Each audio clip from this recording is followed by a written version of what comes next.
नमस्कार दोस्तों, आज हम कर्मयोग पुस्तक जो स्वामी विवेकानंद के प्रवचनों पर आधारित है को सुनेंगे। यह पुस्तक रामकृष्ण मठ नागपुर से प्रकाशित है। प्रस्तुत पुस्तक में 8 अध्याय हैं। हम पूरी पुस्तक न पढ़कर सिर्फ उसका सारांश सुनेंगे, जिससे कम समय में हमें अधिक से अधिक ज्ञान लाभ हो। इसके अलावा हम इसका नियमित रूप से अभ्यास, चिंतन और मनन करते हुए उसको अपने जीवन में धारण करें। पहला अध्याय, कर्म का चरित्र पर प्रभाव। मनुष्य का अंतिम ध्येय सुख नहीं वरन ज्ञान है। यदि हम संसार के महापुरुषों के चरित्र का अध्ययन करें तो मैं कह सकता हूँ कि अधिकांश दशाओं में हम यही देखेंगे कि सुख की अपेक्षा दुख ने तथा संपत्ति की अपेक्षा दारिद्र्य ने ही उन्हें अधिक शिक्षा दी है, एवं प्रशंसा की अपेक्षा निंदारूपी आघात ने ही उसकी अंतस्थ ज्ञानाग्नि को अधिक प्रस्फुरित किया है। अब यह ज्ञान मनुष्य में अंतर्निहित है। कोई भी ज्ञान बाहर से नहीं आता, सब अंदर ही है। संसार ने जो कुछ ज्ञान लाभ किया है वह मन से ही निकला है। जो कुछ हम करते हैं वह शारीरिक हो अथवा मानसिक, सब कर्म ही है और हमारे ऊपर वह अपना चिन्ह अंकित कर जाता है। परंतु वास्तव में बड़ा तो वही है जिसका चरित्र सदैव और सब अवस्थाओं में महान रहता है।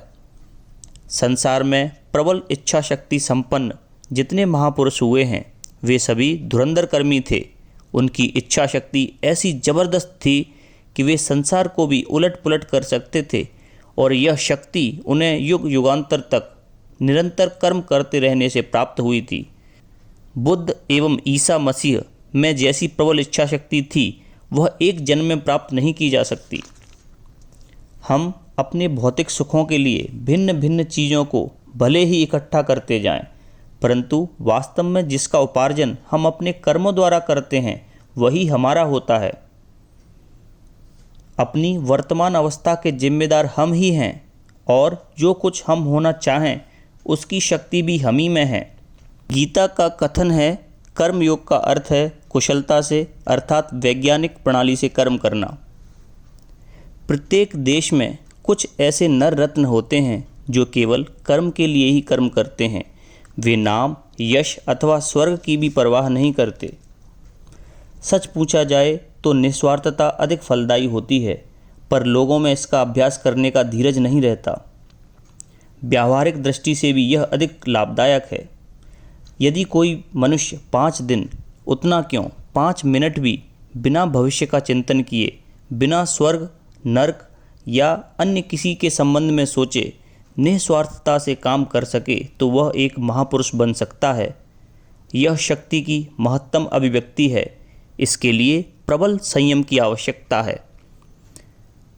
हमें कर्म करने का ही अधिकार है। कर्म फल में हमारा कोई अधिकार नहीं। कर्म फलों को एक ओर रहने दो, उनकी चिंता हमें क्यों हो।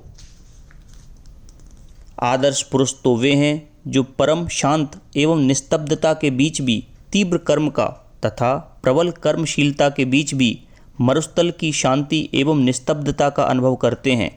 उन्होंने संयम का रहस्य जान लिया है, अपने ऊपर विजय प्राप्त कर चुके हैं। शनैः शनैः हम अपने को दिन प्रतिदिन निस्वार्थ बनाने का प्रयत्न करें। हम सभी यह आशा कर सकते हैं कि जीवन पथ में अग्रसर होते होते किसी न किसी दिन वह समय अवश्य ही आएगा जब हम पूर्ण रूप से निस्वार्थ बन जाएंगे, और ज्यों ही हम उस अवस्था को प्राप्त कर लेंगे हमारी समस्त शक्तियाँ केंद्रीभूत हो जाएंगी तथा हमारा आभ्यंतरिक ज्ञान प्रकट हो जाएगा। अध्याय 2, अपने अपने कार्य क्षेत्र में सब बड़े हैं। पहले हम स्वयं में विश्वास रखें और फिर ईश्वर में। आलस्य का प्रत्येक दशा में त्याग करना चाहिए। प्रत्येक मनुष्य का कर्तव्य है कि वह अपना आदर्श लेकर उसे अपने जीवन में ढालने का प्रयत्न करे। गृहस्थ को ब्रह्मनिष्ठ होना चाहिए तथा ब्रह्म ज्ञान का लाभ ही उसके जीवन का चरम लक्ष्य होना चाहिए। परंतु फिर भी उसे निरंतर अपने सब कर्म करते रहना चाहिए, अपने कर्तव्यों का पालन करते रहना चाहिए और अपने समस्त कर्मों के फलों को ईश्वर को अर्पण कर देना चाहिए।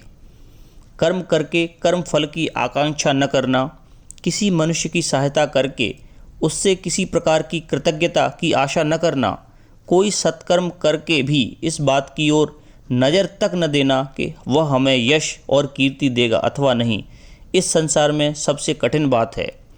यह समझकर कि माता और पिता ईश्वर के साक्षात रूप हैं, गृहस्थ को चाहिए कि वह उन्हें सदैव सब प्रकार से प्रसन्न रखे। स्त्रियों के सम्मुख अनुचित वाक्य न कहे और न मैंने यह किया वह किया आदि कहकर अपने मुख से अपनी बड़ाई ही करे।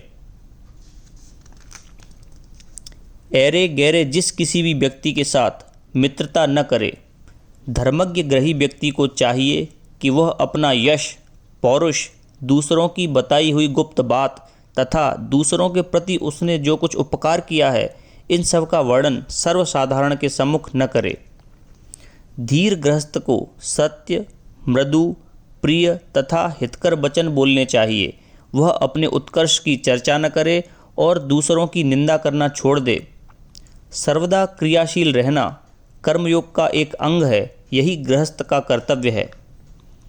किसी से भी डरना नहीं चाहिए। यदि गृहस्थ होना चाहते हो तो दूसरों के हित के लिए अपना जीवन अर्पित कर देने के लिए तैयार रहो, और यदि तुम्हें संन्यास जीवन की इच्छा है तो सौंदर्य, धन तथा अधिकार की ओर आंख तक न उठाओ। अपने अपने स्थान में सब श्रेष्ठ हैं, परंतु एक का कर्तव्य दूसरे का कर्तव्य नहीं हो सकता। अध्याय 3 कर्म रहस्य। केवल आध्यात्मिक ज्ञान ही ऐसा है जो हमारे दुखों को सदा के लिए नष्ट कर दे सकता है।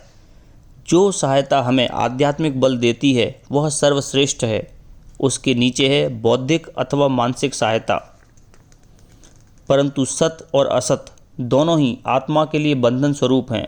इस संबंध में गीता का कथन है कि यदि हम अपने कर्मों में आसक्त न हों तो हमारी आत्मा पर किसी प्रकार का बंधन नहीं पड़ सकता। मुक्ति का अर्थ है संपूर्ण स्वाधीनता। कर्म करो, अवश्य करो, पर उस कर्म अथवा विचार को अपने मन के ऊपर कोई गहरा प्रभाव न डालने दो। अतएव अनासक्त हो कार्य करते रहने दो। संसार में इस प्रकार कर्म करो मानो तुम एक विदेशी पथिक हो, 2 दिन के लिए यहाँ आए हो। सांख्य दर्शन के उस महावाक्य को मत भूलो, समस्त प्रकृति आत्मा के लिए है, आत्मा प्रकृति के लिए नहीं। इस सारी शिक्षा का सार यही है कि तुम्हें एक स्वामी के समान कार्य करना चाहिए, न कि एक दास की तरह। मुक्त भाव से कर्म करो, प्रेम सहित कर्म करो। प्रेम के साथ किया हुआ प्रत्येक कार्य आनंददायक होता है। ईश्वर अनासक्त हैं, क्यों? इसलिए कि वे सच्चे प्रेमी हैं। उस सच्चे प्रेम से ही हम अनासक्त हो सकते हैं। जहाँ कहीं आसक्ति है वहाँ जान लेना चाहिए कि वह केवल भौतिक आकर्षण है। दया और निस्वार्थपरता को कार्य रूप में परिणत करने का एक और उपाय है, और वह है कर्मों को उपासना रूप मानना। यदि हम साकार ईश्वर में विश्वास रखते हैं, यहाँ हम अपने समस्त कर्मों के फल ईश्वर को ही अर्पित कर देते हैं, और इस प्रकार उनकी उपासना करते हुए हमें इस बात का कोई अधिकार नहीं रह जाता कि हम अपने किए हुए कर्मों के बदले में मानव जाति से कुछ मांगें। अब तुमने देखा कर्मयोग का अर्थ क्या है। उसका अर्थ है मौत के मुंह में भी बिना तर्क वितर्क के सबकी सहायता करना। भले ही तुम लाखों बार ठगे जाओ, पर मुंह से एक बात तक न निकालो, और तुम जो कुछ भले कार्य कर रहे हो उनके संबंध में सोचो तक नहीं। अध्याय 4 कर्तव्य क्या है। इसलिए अपनी सामाजिक अवस्था के अनुरूप एवं हृदय तथा मन को उन्नत बनाने वाले कार्य करना ही हमारा कर्तव्य है। सबसे श्रेष्ठ कार्य तो तभी होगा जब उसके पीछे किसी प्रकार स्वार्थ की प्रेरणा न हो। कर्तव्य पालन की मधुरता प्रेम में ही है, और प्रेम का विकास केवल स्वतंत्रता में होता है। पवित्रता ही स्त्री और पुरुष का सर्वप्रथम धर्म है। मात्र पद ही संसार में सबसे श्रेष्ठ पद है, क्योंकि यही एक ऐसा पद है जिससे अधिक से अधिक निस्वार्थता की शिक्षा प्राप्त होती है।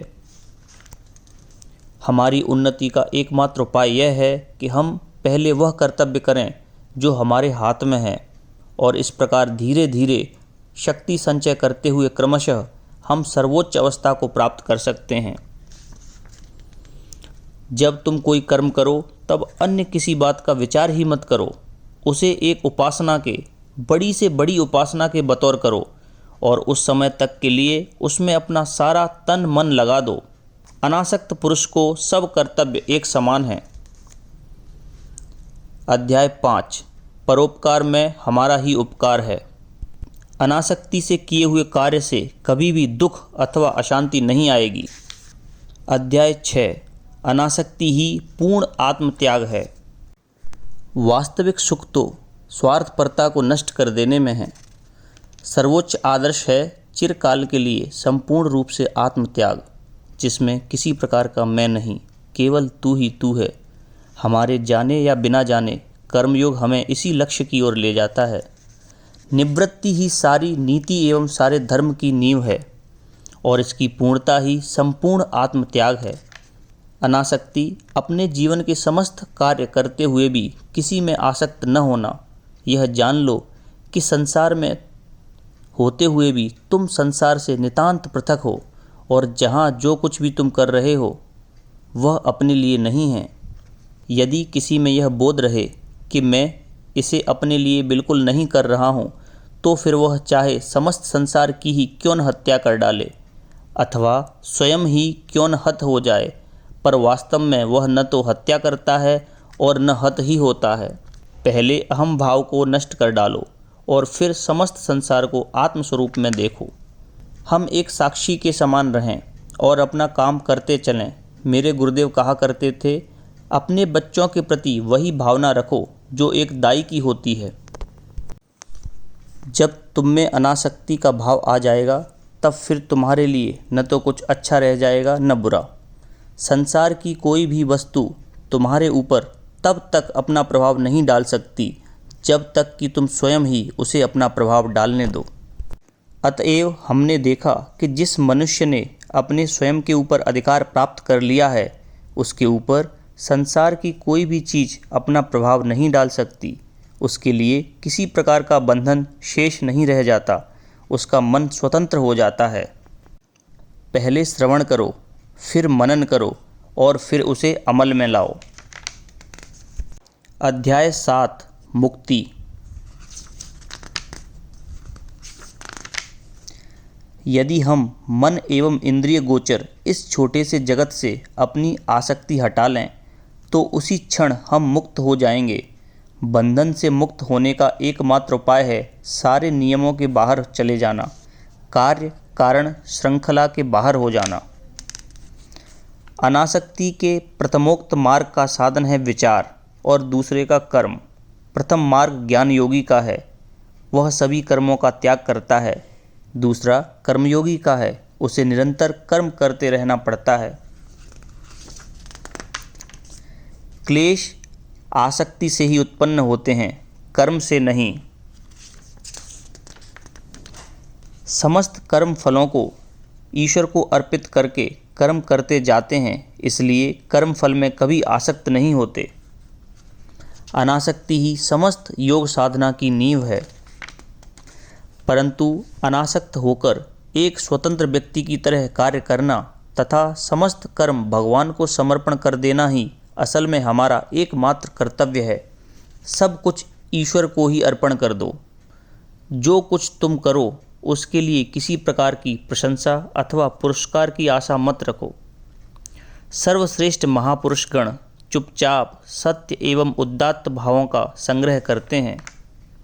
सर्वश्रेष्ठ पुरुष तो कार्य कर ही नहीं सकते, क्योंकि उनमें किसी प्रकार की आसक्ति नहीं होती।